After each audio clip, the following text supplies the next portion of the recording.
And we're now doing episode 24. I'm so glad you're here with us.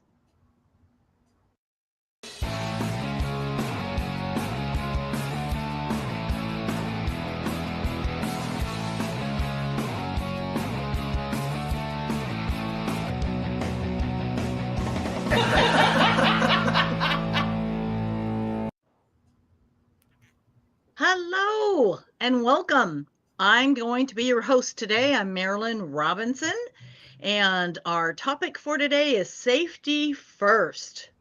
So I want to introduce our two uh, participants here. So we have Irina and we have Denise, and we are going to talk about safety first. And our first question up is: are you struggling with overwhelm?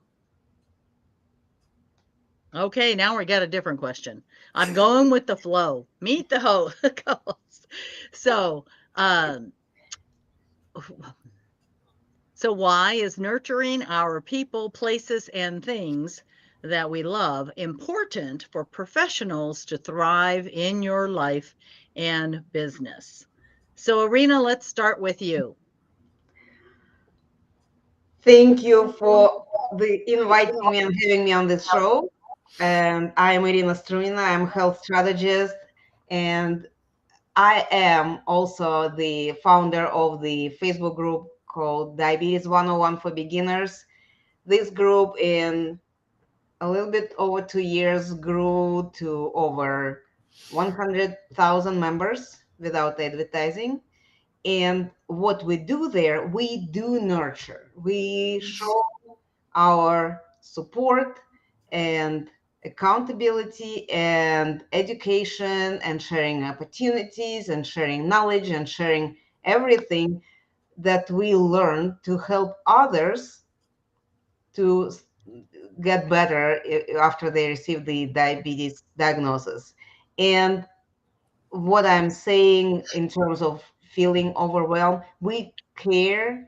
And sometimes this is very difficult to manage, like for me personally, to manage my personal life, because I also have family and I have other activities that I need to participate in. I have a business that I am trying to run.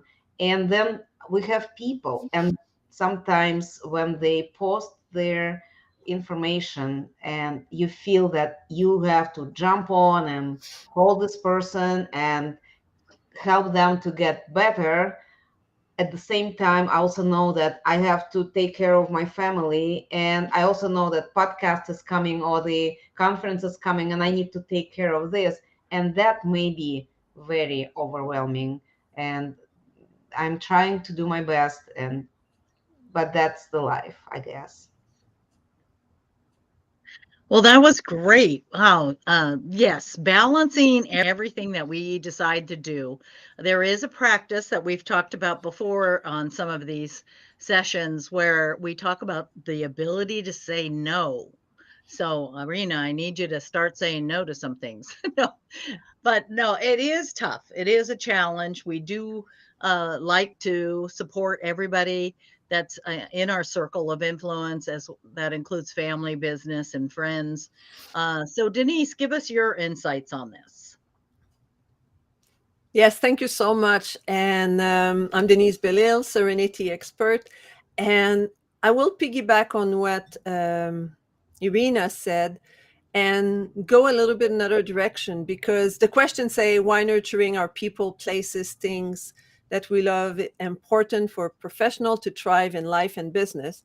But what I would add is what's really important is to nurture yourself, because in order to be able to nurture others, you need to be able to give yourself first. I always give the example, and everybody knows that if you travel, put your oxygen mask on before you help others.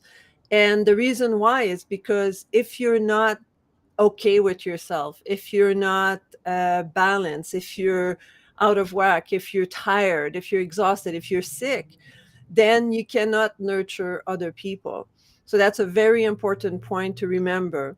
And especially this month being Mental Health Awareness Month, it's really important to be aware of your mental health and be whole with yourself in order to be able to support others. And then afterwards, when your cup is full and it's overflow from your own love and the care that you nurture yourself, then you give to others. And some would say it might be selfish, but it's not. You need to be in a right place in order to help others. Great. So I want to add to that. So I'm Marilyn Robinson. I forgot to mention I'm a life navigation specialist. So this is kind of right up my alley. I do focus on helping working moms at this point in time with my Super Mom 101. It's very much focused on nurturing. I want to expand also on the nurturing our people, places, and things. These are things that bring us joy. And one of the things that Denise said is if we don't nurture ourselves, we don't have the capacity to nurture all these other things. And I think that that's something we need to teach our children, that it's okay to nurture yourself first so that you have the energy, the enthusiasm, the motivation to nurture the people, places, and things that are important to have those. We can't just focus on being in business. We need to have balance in life. And we get a lot of energy and motivation from the things that we love. And that helps us perform better in our life and in our business. So I think those ladies helped us a lot and looked at it from a couple of different ways. And I'm ready for our next question. Oh, we have a Facebook user that's added. It is our nature to nurture. If we don't, we cannot fully feel fulfilled. And I totally agree. I have adult children, so I'm focusing on working moms because I want to help them. I want to nurture them to help them nurture their kids. Yes, Indirectly, I get to have kids again. that's great. So So we want to get motivated with today's focus. And our next question is why are you passionate about helping people with nurturing using your zone of genius? So, Denise, we'll start with you. Okay, perfect. Thank you. Well, my zone of genius is serenity. So, in order to become more serene and peaceful in your life, you need to, as I just mentioned, take care of yourself. But then, once you are able to help others, then nurturing to help yourself, then you can nurture others.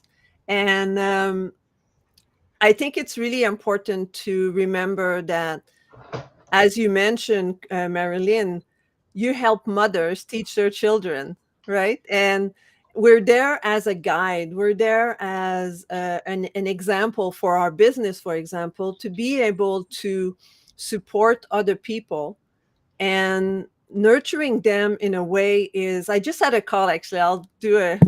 Oops, sorry. I had a call with Colleen Struby earlier this week.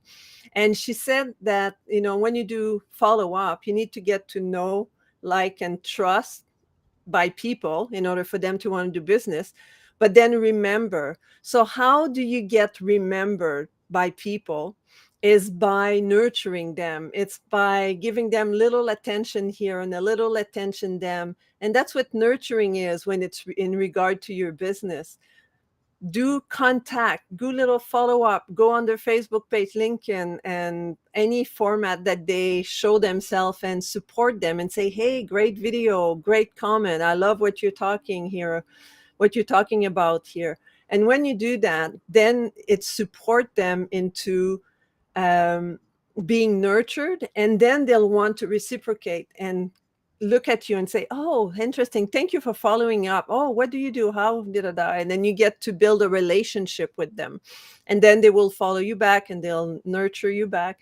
And by doing that, you can support one another, and eventually there's something magic that can happen.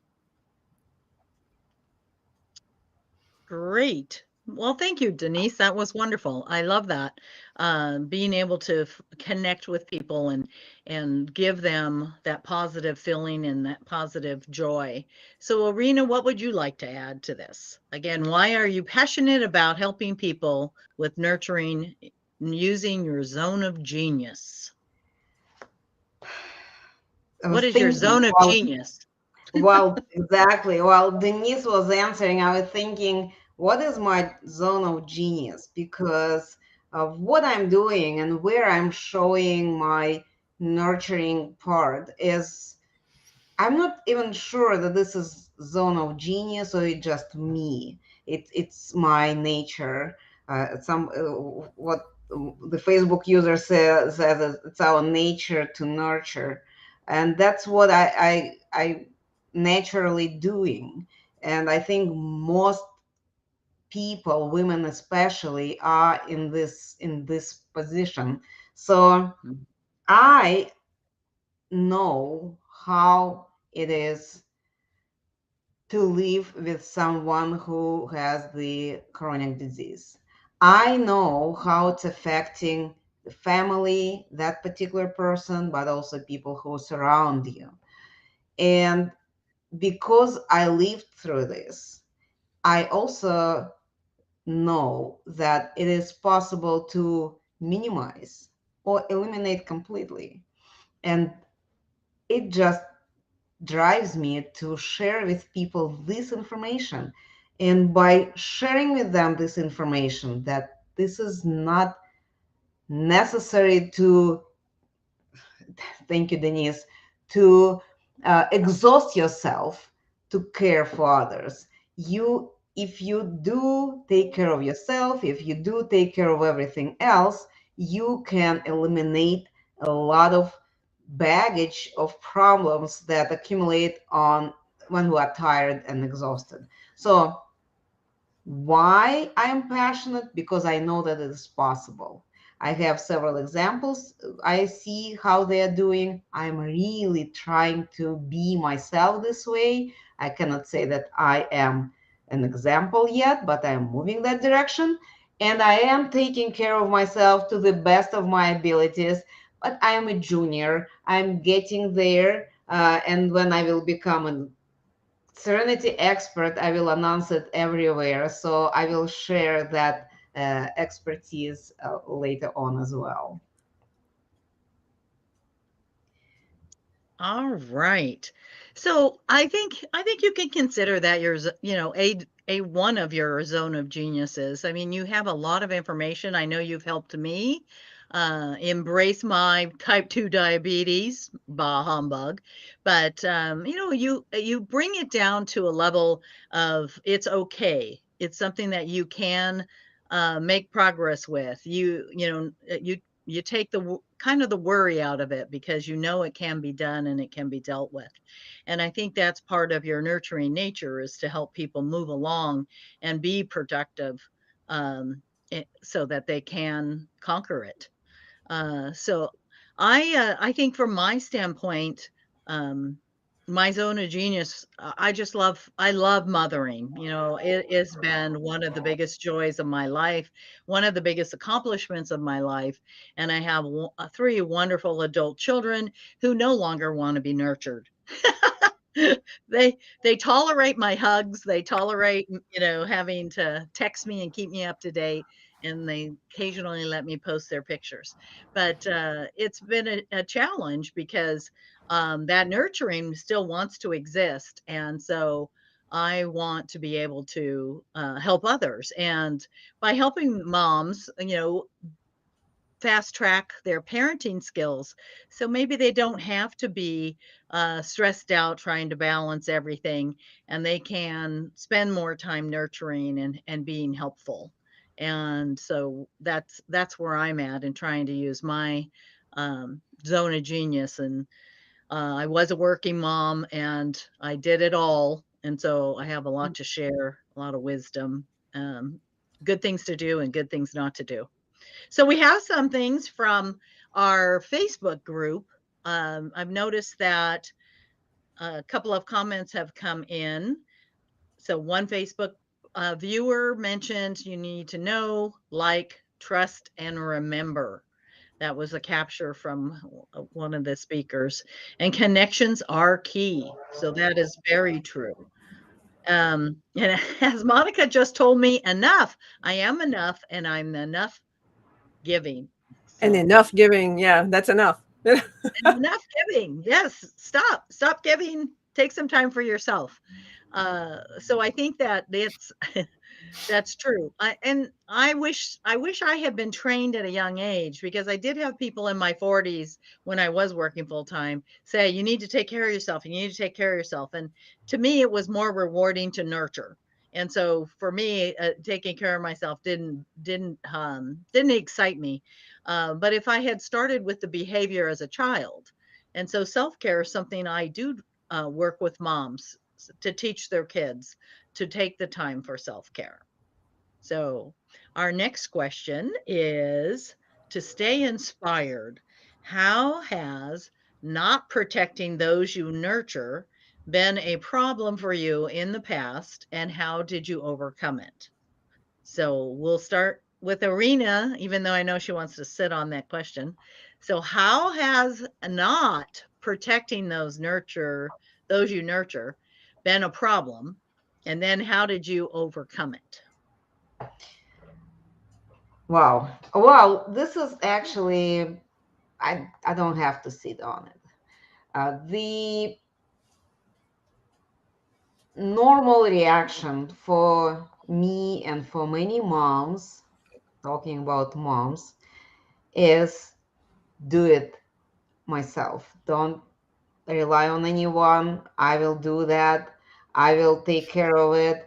I will do the requirement, everything.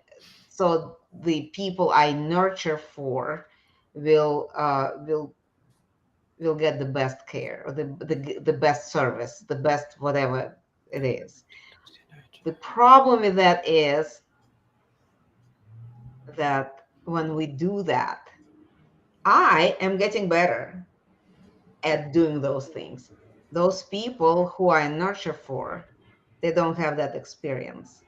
And later on, if I am not there to do it for them, they will be in a much worse shape than if they were not perfect at it, but at least had experience and learned the process. So allowing them to make mistakes, to learn how doing this or that, taking care of themselves, taking care of the garden, taking care of the uh, requirement or assignments. When they learn, I can support them. I can offer them help when the help is needed, but I don't have to be an umbrella mom and cover everything for them so they are unprepared for life challenges. How do I overcome it? I really have to work on myself. I really have to remind myself about this exactly thing, that if I don't do it, if I don't allow them to experience it, they will not get better. And I want them to get better. So working on myself and allowing that sharing opportunity to get better.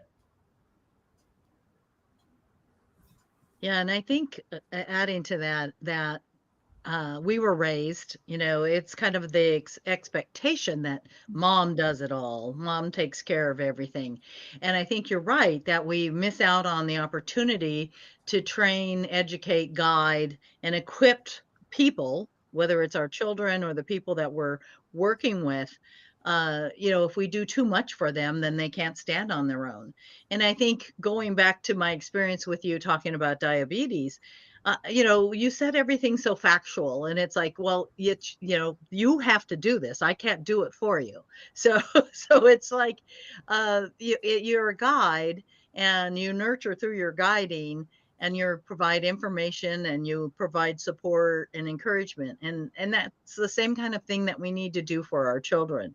We need to take the opportunity, to educate and guide them. We have to, it's tough because we can always do it better. We can always do it.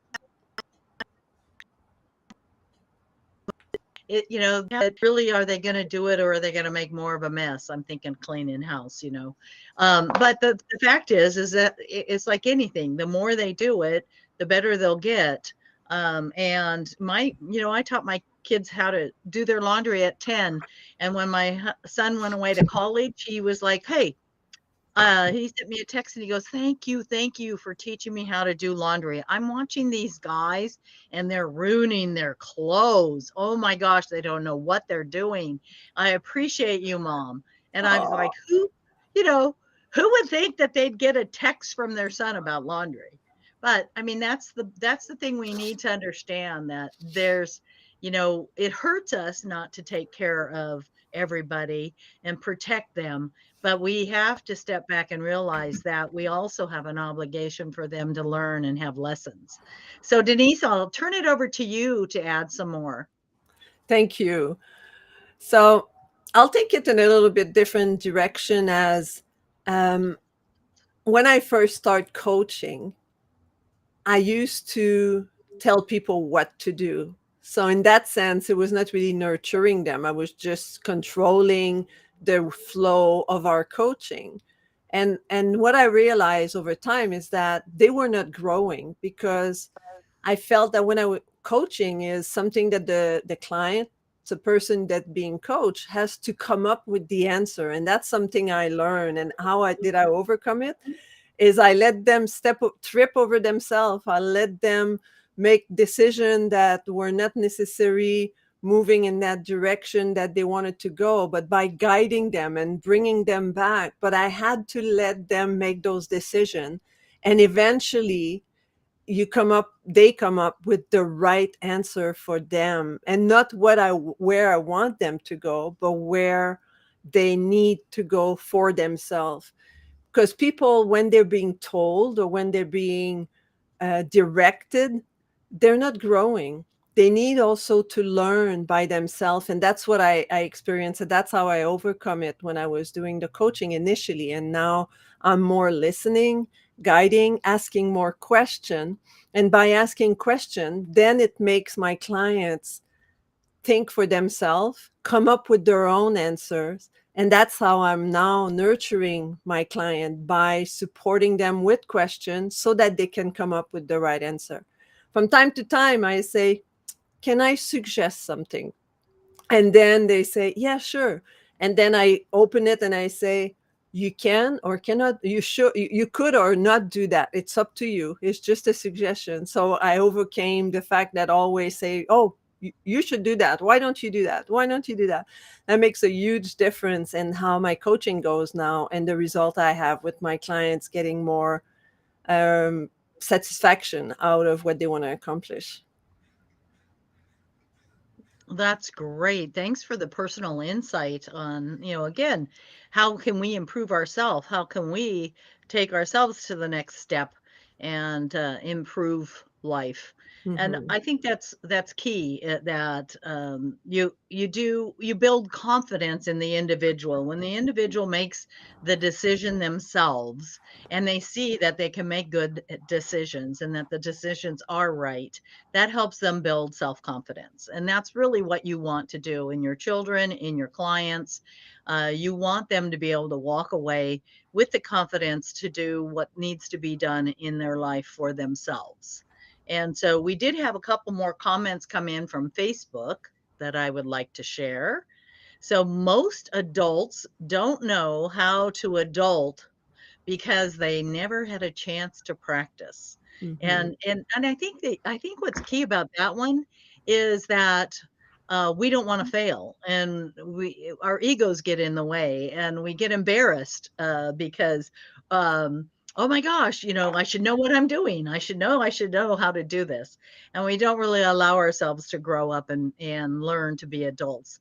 And my daughter asked me the other day, because she turned 30. So she's in her next phase of life and she's pondering. And so she was asking me, well, what's it like to turn 60? And I go, oh, it's really messed up. you know, it is interesting that, when you turn 30, when you turn 40, when you turn 50, when you turn 60, you learn different things and you look back at your life and you go, wow, I was, I could have used some a little adult training back then. But so it's fascinating. And then there was another comment too from Facebook. You have to make it their good idea to make the change. Mhm. So Denise was really talking about this, asking the questions, have them come up with the answer, make it their idea so that they can embrace it. And I think, again, that helps build the self confidence.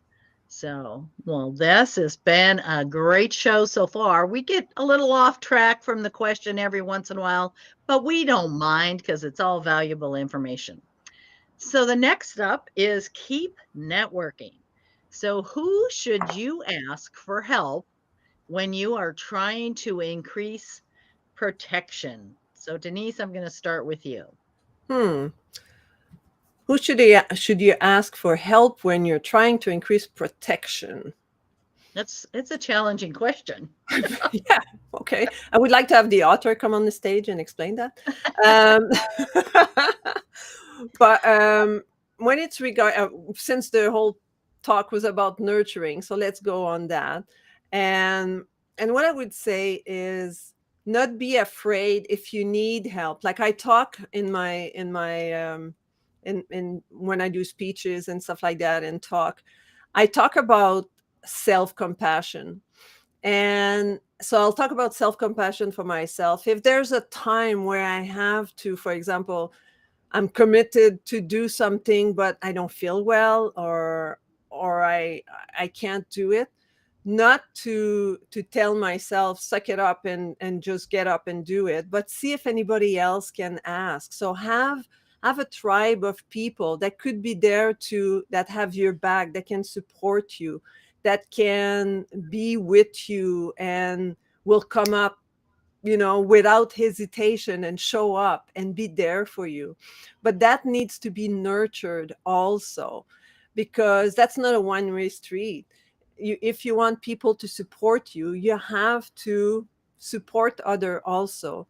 And so that will increase my protection in a sense, like my friends, my teammate, the people I network with, they're sort of my force field that allow me to be protected in a sense that if anything happened to me, they'll be there at my defense and they'll be right there to be with me and support me in any way. If there's a drama arriving in my life and I need to talk to someone, or I know I can reach Yeah. out.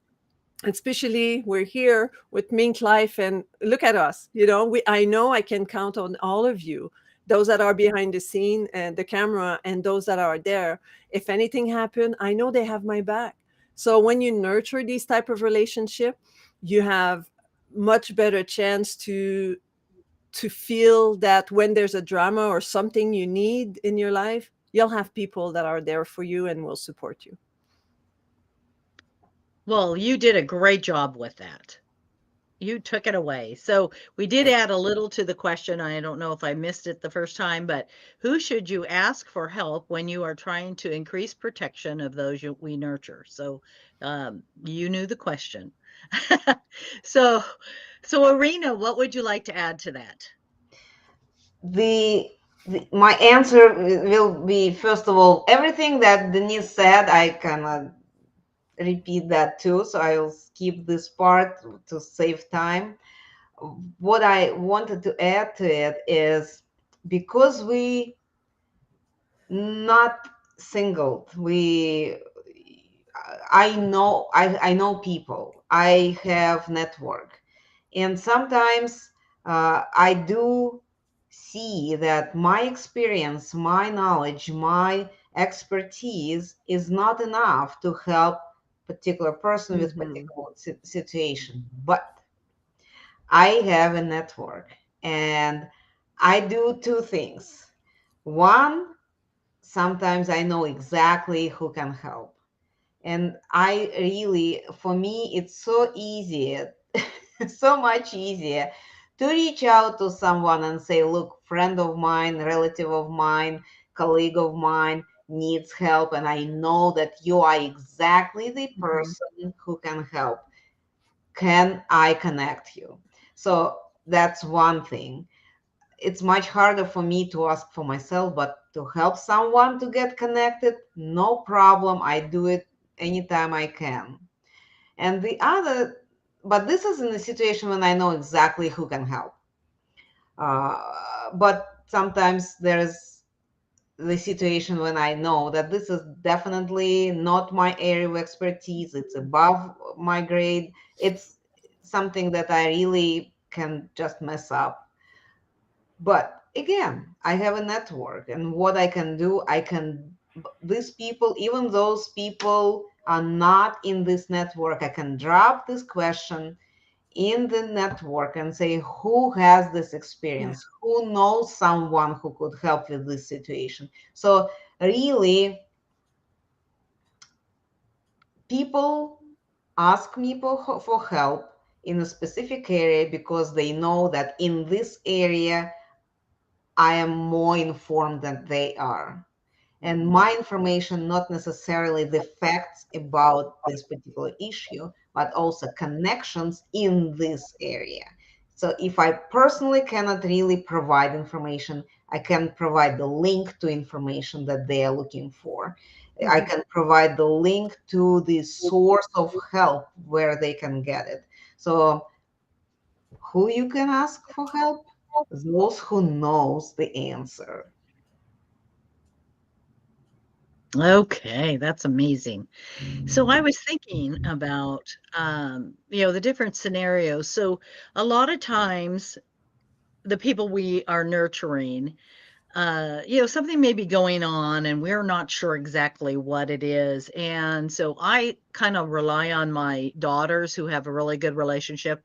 When I feel like one is off, then I try to turn around and ask the other to give, to check in and see if they are okay, because they have a different relationship than mom has. So that's an opportunity. And then the other thing too so people that also know people. But then I think the other thing that is helpful is when you are trying to help someone, but they're not quite listening to how you're saying it, or they're not connecting with you. But you can ask them to talk to somebody who can get the same message to them, but maybe in a different words. And the fact that they're a different person can help. That so yeah, I always go back to being a mom. You have a tendency to be assertive and try to share consequences of their behavior and as learnings. But if somebody else, another adult or somebody else comes along and can offer that same insight from a different perspective, a lot of times they listen to them better. And I think from a professional standpoint, that works with managers too. So, as a direct line supervisor, individuals on my team wouldn't necessarily listen to the supervisor. But then, if they were still struggling, I, as the manager in the department, could schedule some time and be able to just maybe paint the picture a little bit differently and ask them to view things from a different standpoint. And and it works. It opens their eyes. It allows them to see it from a different view, and not just from feeling directed or attacked maybe by their direct supervisor. So I think that Mhm. third party works quite well. So, ladies, that's been interesting. We are going on to our next question, which is to gain knowledge. What is one tip for calibrating your life by focusing on nurturing? So, what is one tip for calibrating your life with regards to nurturing? And I'm going to pick on you, Irina. I have an answer. My husband used to say, help is good when it's offered, when it's asked for. So, one tip, listen what kind of help people are looking for and offer exactly that. It's not Baskin Robbins when you show up there and you want the baseball nut and they will say, we don't have that, but we have limoncello and this other one. It's not Baskin Robbins. Offer the help that you are being asked for. Nice. Nice. You mean I can't go over and above what they've asked for? I can't share all my wisdom? That's a very good point. They maybe will get overwhelmed if you start sharing all this. Yeah. Yeah. Okay, Denise, what's your one tip for today? I would say that in order to, well, while focusing on nurturing, is I'll go back to the self because I love talking about the self. I'm very selfish. Don't try to do it alone. It's okay to ask for help. It's okay to reach out. It's okay to want to have someone else support you and help you. Often our ego is telling us, oh, well, what they're going to think of you when, you ask for help. They'll think you're weak or you're not good enough, or yes, no, that's not the case. You can do it with the help of others sometimes you can do it alone, but don't always try to do it alone, and don't be afraid to ask for help. That will be a sign of nurturing yourself and taking care of yourself, so that other people are just there waiting to support you. Ask and they will show up. Yeah, it is tough to ask for help. It's really a challenge. And I think one of the things that is beneficial is people do love to help. And so if you ask, like Irina said, in a very specific way, so you get the specific help you want versus what the person wants to give you, and if you build those relationships early on, then people understand and they don't go overboard. I think the other thing too is just in calibrating your life by focusing on nurturing. We do get a lot of joy. We get a lot of inspiration and reward out of nurturing. And when I went back and asked my kids, "What do you remember about me and my parenting skills?" and they literally said, "You were there to support me. You were there to motivate me and guide me and love me. And I always knew you had my back. You were there whenever I got into any trouble or needed help, direction. But you trusted us. You trusted us to make decisions." And I said, "What? You don't remember all the goofy stuff I used to do to make you laugh?" And they said, "No." But so the help that they remember, people remember, I think Denise mentioned it. If you go in and you see a clerk just loves eye contact, and watch if you go in and somebody's waiting on you and you really make a point of making eye contact with them and smile, just watch how positive that makes them feel. They're recognized. They're not just a person that's, waiting on you and taking care of you. They're a human being also. So there's a lot of ways that you can nurture throughout your day, throughout your life, and just make everybody else's day that much better. So it's been wonderful having my ladies here with me, and a wonderful topic. I love nurturing.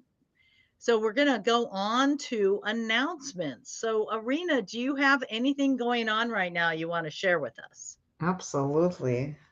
I always have something going on, and probably the best place to find what is happening is go to our Facebook group. It's called Diabetes 101 for Beginners, and see featured posts.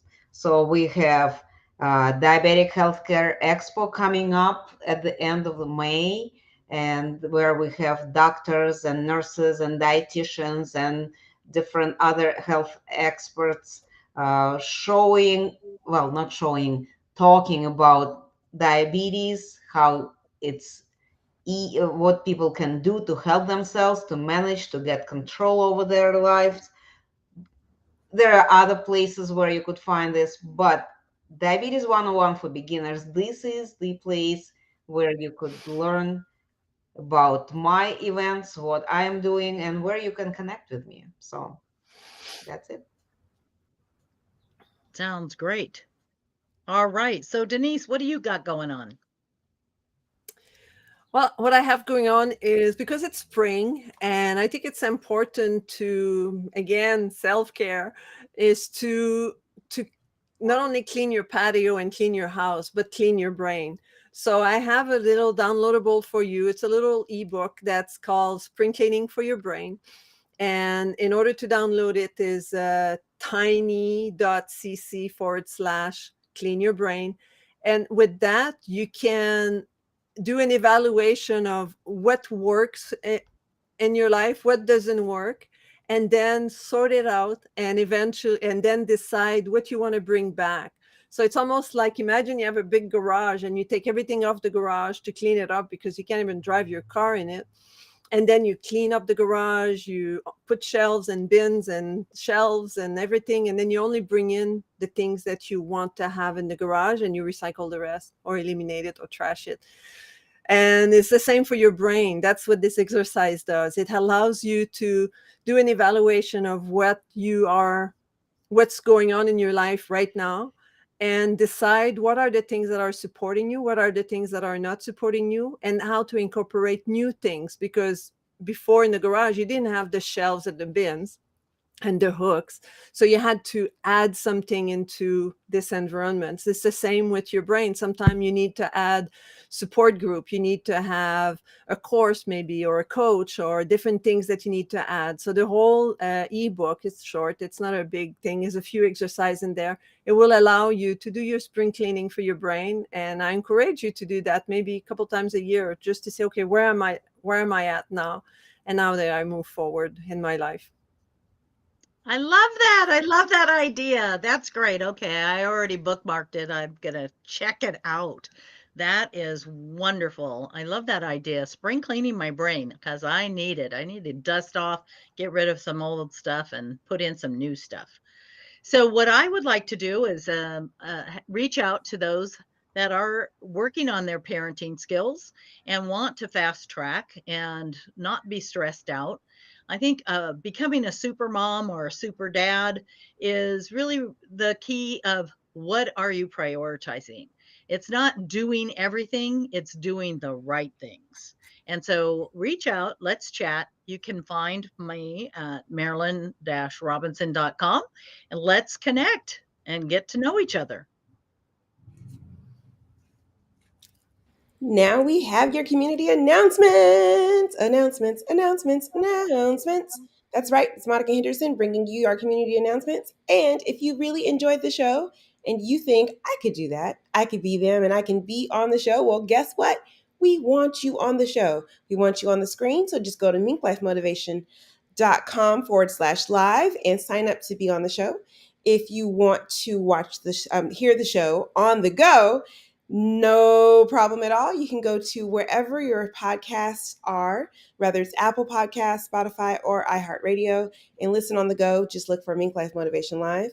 If this conversation was interesting to you and you thought, you know what, I might need to take some action planning courses or to get some stuff done, we have all kinds of things that can help you get yourself organized and make life better for yourself.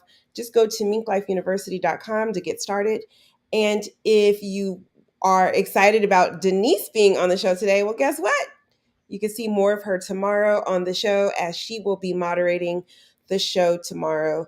That is every Wednesday and Thursday. So Wednesday, not tomorrow. Tomorrow is not Wednesday. Tomorrow is Friday. Next week is when you can actually join her on the show as she continues to have the conversation of calibrating your life. That is all for me. Back to you, Marilyn. All right. Well, I appreciate everybody showing up today. It's always fun to be part of Mink Life Motivation and and do these live sessions. And thank you, Irina and Denise, for being here. And we say so long, farewell, until next time. Bye-bye. Thank you.